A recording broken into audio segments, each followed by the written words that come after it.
barsiisonninii fi akkasumatti barattoonninis warreen biyyoota adda addaa keessa jirtan kadhiiraa ka dubartootaa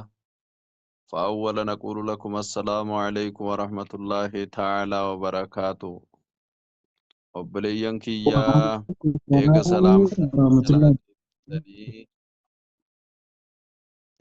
guyyaan irraan tan'aa guyyaa jalqabaa adoon tahin guyyaadhaa barsiisaan ifaajee meeqa kafalee barataanis akkasumatti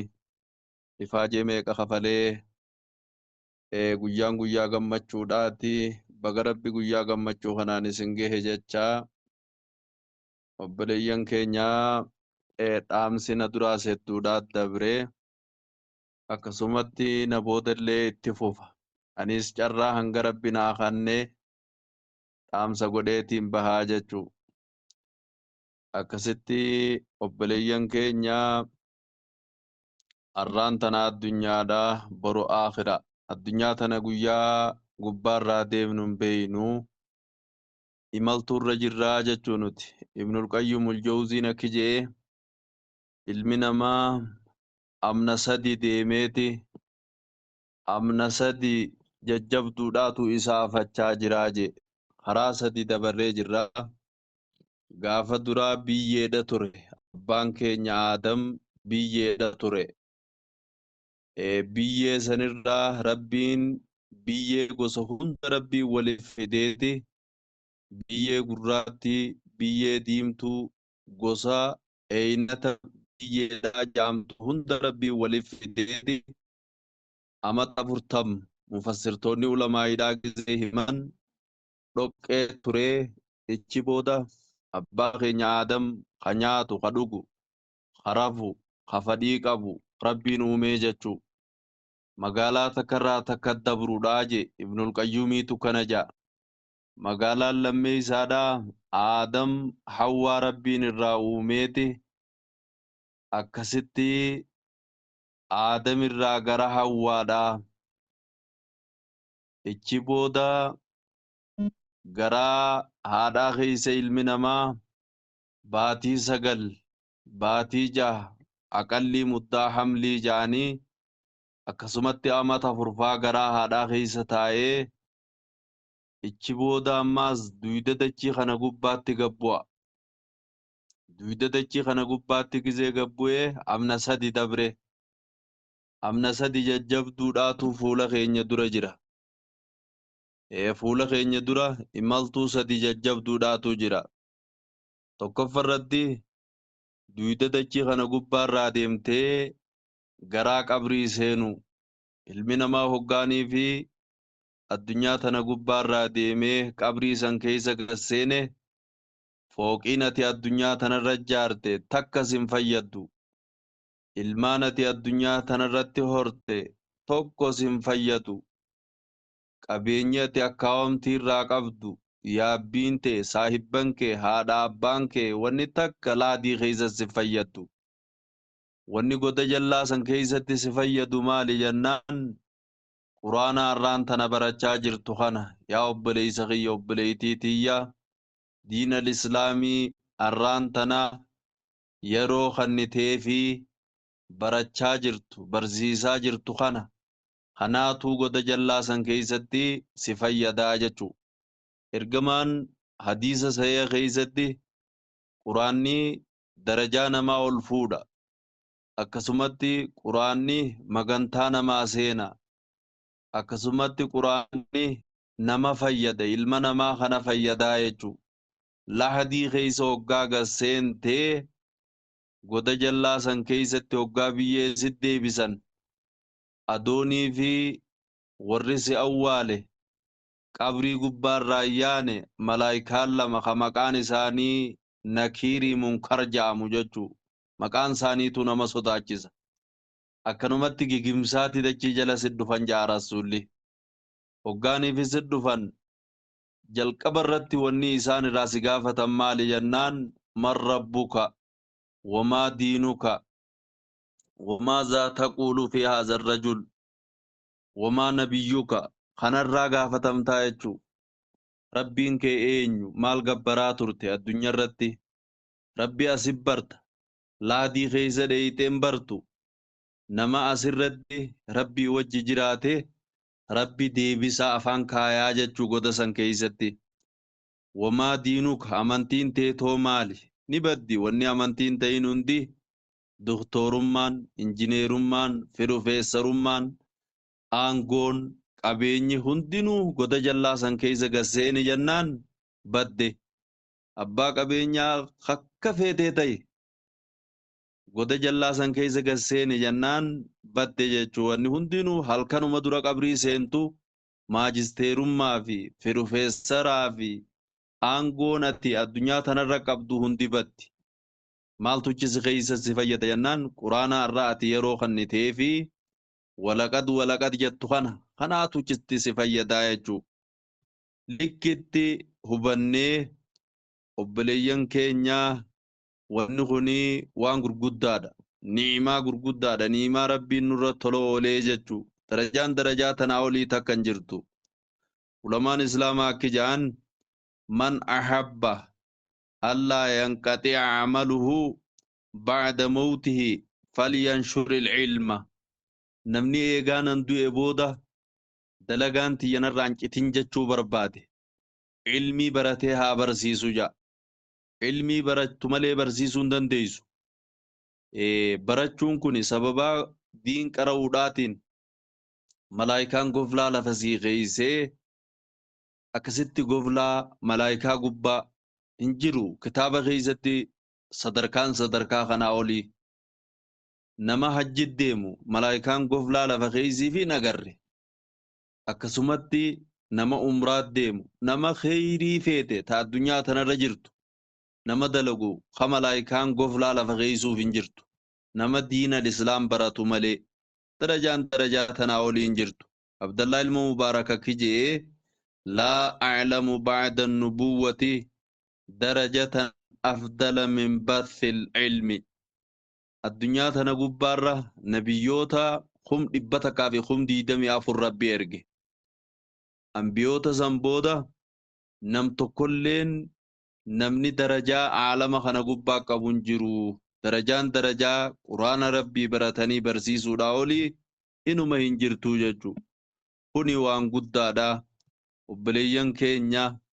waan gaariirra jirtan barsiisonninis barattoonninis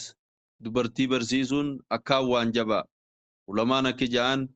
فإذا جهلت المرأة علوم الدين أتعبت الزوج جان dubartiin takka yoonii fi diinin baratin abbaa manaa azaagooti wa afsadatil owlaada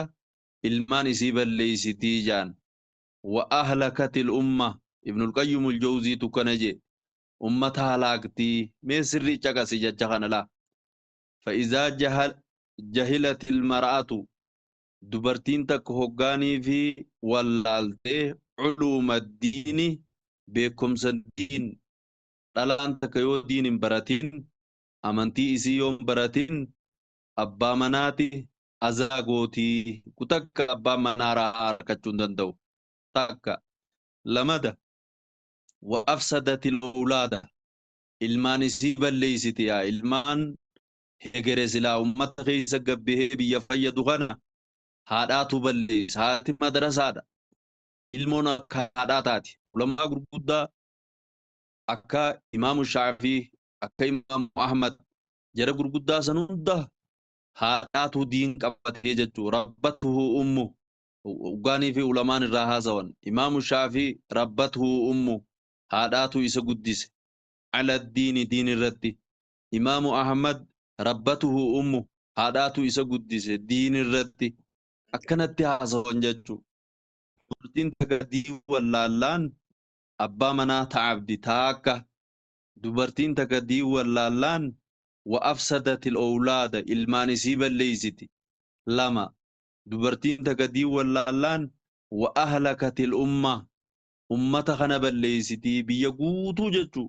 sababaa dubartiin takka diin wallaaluudhaatiini dubbiin akkana fakkaatti hedduu jabduudha dhalaa diin barsiisuun amantii isii barsiisuun kuni waan guddaadha qadiiraa haa ta'u qadhala haa ta'u jajjabaadhaadha isiniin jannaa barsiisota keenya barattoota keenya akka gaarii jajjabaadha dargaggummaan irra qabnu kun nurraa deemti الشباب يذهب والحياة لا تدوم يعني الأمان درجة توني ندمتي أدوما كان جرتودي رفيسي كانوا متسبها بكت تكاري فيسي سنبينينا كانوا سينارجا أدوتو متيمو رفيسي أدين كون قراچا غرغلا والحياة لا تدوم جان جيرون توني سندومتو أما تدبتا كبودا أتي ورا آخراتي لكي بيت خانا جيرون تي halkanii guyyaa hirriba dhabnee khijibnee dhagaa mukarra bahaa jirruuf tuni jiruu 32 jaan jiruu 32 ergamaa keenyaa hime a'maaru ummati umriin ummata kiyyaa maa bayna 60 wa 70 jaa rasulli amata 60 amata 70 wanni nuti halkanii guyyaa mee akkanuma gallaala firraa jijjiiruudhaaf akkanatti horiinu kuni amata 60 amata 70 80 90 dhibbatak kana biran dabru nama tokko namni dhibbaan qaaru akhiraan ummoo amata dhibbaa miti kumaa miti miliyeenaa miti akhiraa jechuun waan bakkatti dhaabbatu hin qabne namni carraaqu saniif carraaqa walghinaa laa yastaqirru jaan ammaas durumti tunis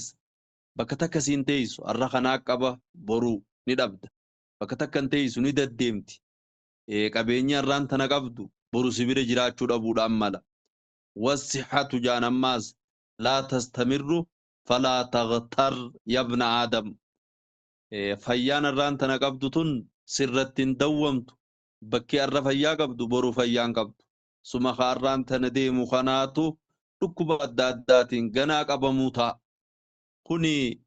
bukhaara tokko keessa wajji jirra namni hundinuu nuufi dhukkubni nuufi fayyaan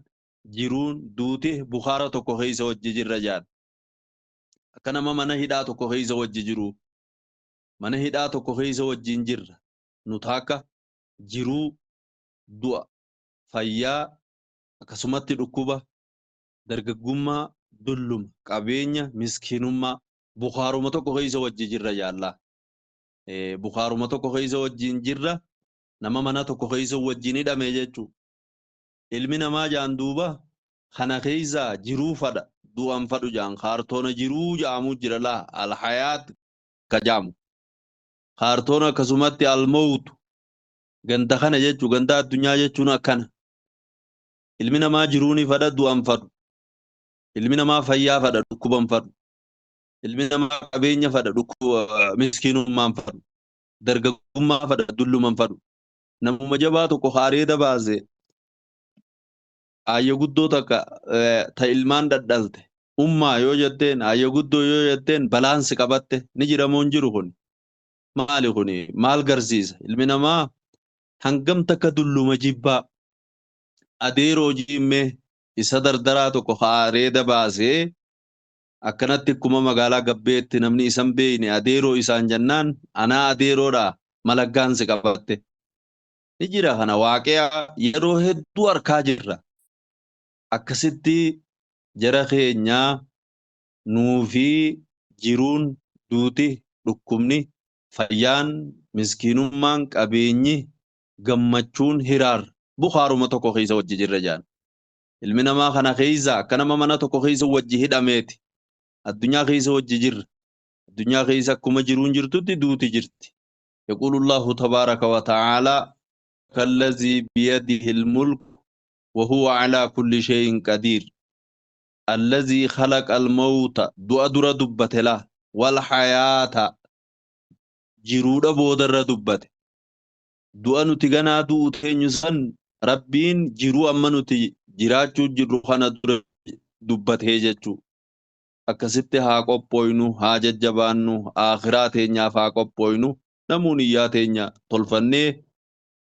barsiisonninis akkasittis barattoonninis jajjabaadhaadhaan isiniin jaa namnummaan hundinuu waan gaariidha darajaan darajaa ilmiidha olii takkalleen hin jirtu itti gammada نمني خنات تجمد قبا نمني خنات تجمد نوان تجمد قبو.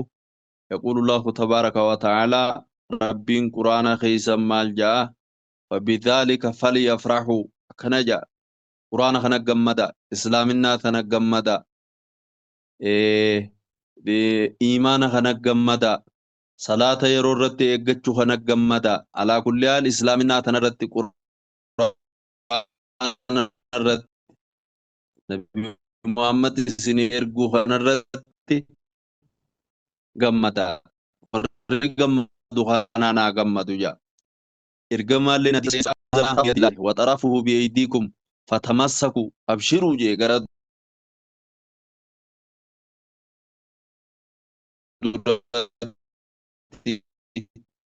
أبو جمدنا الحمد لله قالتهما برسيسوني غينياس أبا مركز غردي دار السلام لتعليم القرآن أستاذ عبد العزيز الراخاسي